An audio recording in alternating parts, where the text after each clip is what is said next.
process. Okay, so let's go back here. Now, as I mentioned before, you can jog here. So these arrows tell you the direction that you're jogging. Seen backwards, if I press the right one, it's going to move to the left because it's from the perspective of the camera. The camera is looking from the top. So you will see when you're working on the part, then they make sense. Right now it looks like they are backwards, but when you use the camera, you see that they move the correct direction. So you can move the axis. So this is just jogging continuously. I can increase the speed or lower the speed. You can click and it will go up. That changes the speed. If you need a specific, so you have this slider to change the speed, up and down.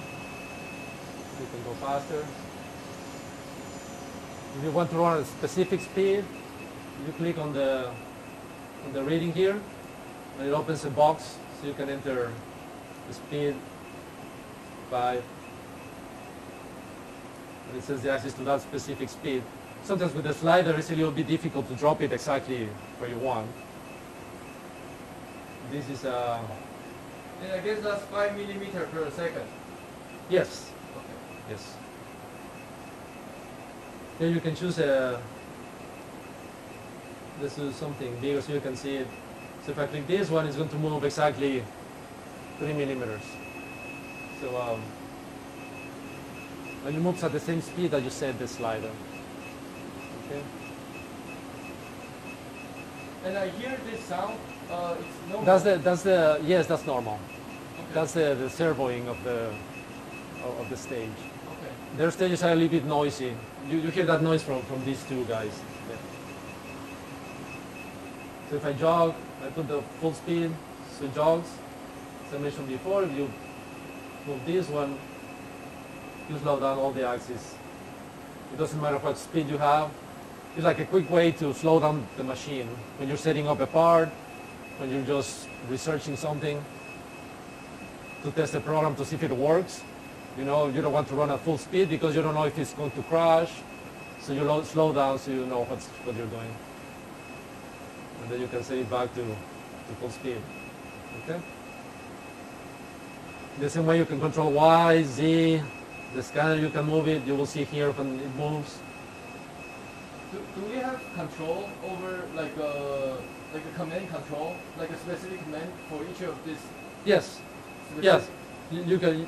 I will show you how to write a simple program and how to control everything from a program. And then this one is very useful. For example, this one we call it adjust. So you put something on a specific location, and with the adjust you can move another camera or the laser to that location. I will demonstrate. So let's say, let's put the micro epsilon somewhere. So we'll move it.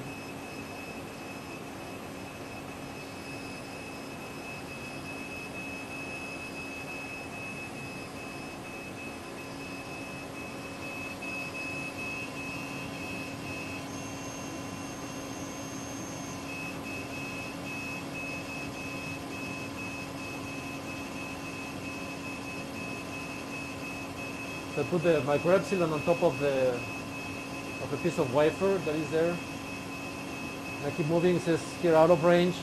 When I get close enough, it's going to give me a reading.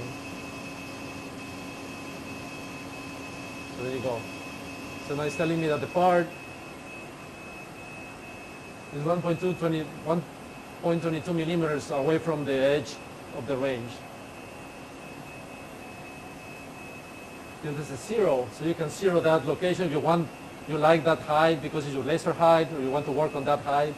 You can zero, and all the movement that you do is measured from that homing.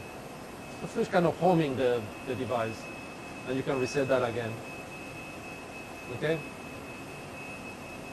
So now with the adjust, now that I'm on the way.